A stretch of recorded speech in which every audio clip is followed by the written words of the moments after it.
വഴിക്കടവ് ഗ്രാമപഞ്ചായത്തിൽ ഭരണസമിതി തീരുമാനമില്ലാതെ 2,81,00,000 വർക്ക് ഏജൻസിക്ക് നൽകാനുള്ള നീക്കത്തിൽ വൈസ് പ്രസിഡന്റ് വൻ അഴിമതി നടത്തിയതായി CPIM Vazhikkadavu Marutha local committee ഭാരവാഹികൾ വാർത്താ സമ്മേളനത്തിൽ ആരോപിച്ചു.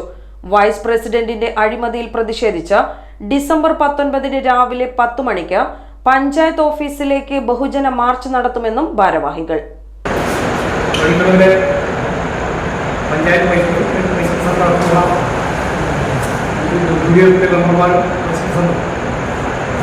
വലിയ അഴിമതിക്കാണ് ചൂടുപിടിച്ചുകൊണ്ടിരിക്കുന്നത്. പഞ്ചായത്തിലെ വികസന പ്രവർത്തനങ്ങളെല്ലാം നിരന്തരമായി നടത്തിക്കൊണ്ടിരിക്കുന്നത്. അതിനെതിരെ നാളെ രാവിലെ 10 മണിക്ക് CPIM നേതൃത്വത്തിൽ വനിത വഴിക്കടവ് ലോകകമ്മിറ്റികൾ വലിയ ബഹുജന മാർച്ചാണ് സംഘടിപ്പിച്ചത്. വഴിക്കടവിൽ കുറച്ചു കാലമായി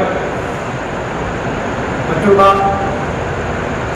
സഹപ്രവർത്തകരും അറിയാതെ പഞ്ചായത്ത് വൈസ് അദ്ദേഹത്തിന് സ്വന്തം താല്പര്യം സംരക്ഷിക്കുന്നതിന് വേണ്ടി വികസന പ്രവർത്തനങ്ങൾ നടത്തുമ്പോൾ ലക്ഷങ്ങൾ സ്വന്തം കീശയിലേക്ക് വരുന്ന രീതിയിലുള്ള പ്രവർത്തനങ്ങൾ നടത്തിയിരിക്കുന്നത്.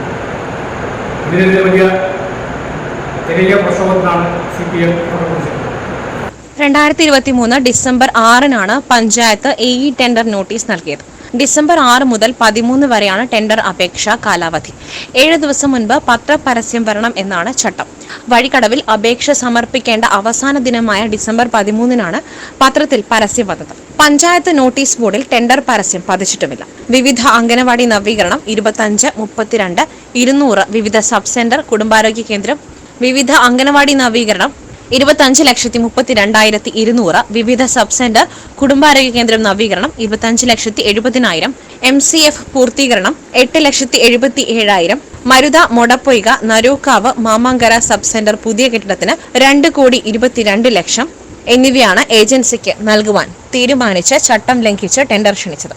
ഡിസംബർ 14 രാവിലെ 10 മണിക്ക് ടെൻഡർ തുറക്കണമായിരുന്നു. എന്നാൽ ഡിസംബർ 18 ഈ നിമിഷം വരെ ടെൻഡർ ഓപ്പൺ ചെയ്തിട്ടില്ല. 25 ലക്ഷം മുൻകൂട്ടി പറഞ്ഞുറപ്പിച്ച് വൈസ് പ്രസിഡന്റ് കമ്മീഷൻ വാങ്ങാനാണ് ഈ അട്ടിമറി നീക്കം നടത്തുന്നത്. ഈ വിഷയം കഴിഞ്ഞ ബോർഡിൽ LDF മെമ്പർമാർ ഉന്നയിച്ചു. മുസ്ലിം ലീഗ് അംഗങ്ങളും വൈസ് പ്രസിഡന്റിന്റെ നടപടിയെ ബോർഡിൽ രൂക്ഷമായി വിമർശിച്ചു. എന്നാൽ അന്ന് വൈകിട്ട് നടന്ന UDF യോഗത്തിന് ശേഷം മുസ്ലിം ലീഗ് നിലപാട് മാറ്റി മലക്കം പറഞ്ഞു. അഴിമതിയിൽ ലീഗിനും പങ്കുള്ളതായി സംശയിക്കുന്നു. 2023-24 സാമ്പത്തിക വർഷം മെയിന്റനൻസ് ഗ്രാന്റ് അനുവദിച്ചതിൽ പ്രതിപക്ഷത്തെ പൂർണ്ണമായും വെട്ടിയൊഴിവാക്കി. 7 വർക്കിന് 27 ലക്ഷമാണ് പ്രതിപക്ഷ വാർഡിൽ നിന്നും ഒഴിവാക്കിയത്. വൈസ് പ്രസിഡന്റ് വാർഡിൽ 2 വർക്ക്, വികസന സ്റ്റാൻഡിംഗ് കമ്മിറ്റി ചെയർമാൻ വാർഡിൽ 3 വർക്കുകൾ അനുവദിച്ചു.